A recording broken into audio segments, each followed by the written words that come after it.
this evening showing a police officer slamming a teenage boy with autism to the ground before punching him in the face. The incident happened yesterday afternoon in Vacaville and was caught on security camera.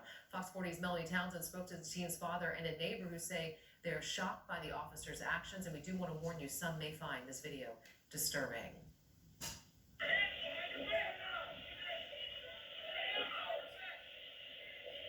I just want my son to be able to play and interact with people and not be bullied.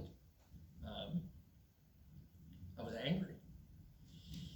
Devastated is how Adam Wolf is feeling after spending the last 24 hours watching a video of his 17-year-old son, Preston, being yelled at and punched by a Vacaville police officer.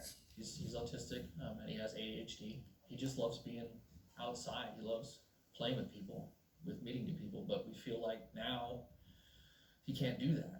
According to Wolf, trouble started with Preston when another boy tried to pick a fight with him while he was playing at a nearby creek.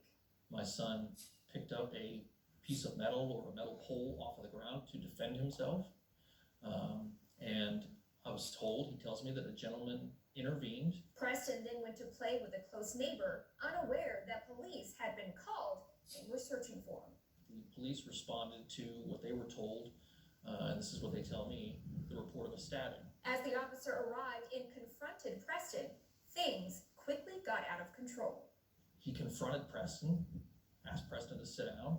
You can see in the video that Preston sits down.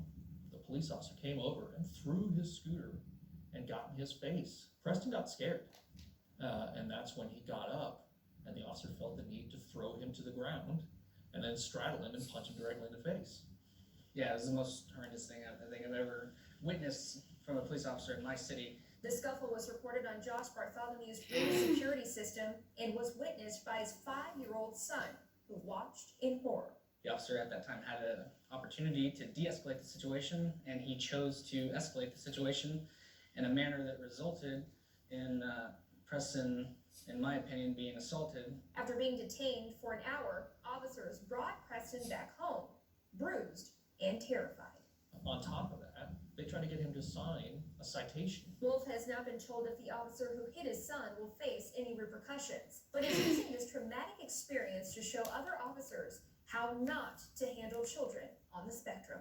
I'm very pro-police, but I'm not pro-abuse.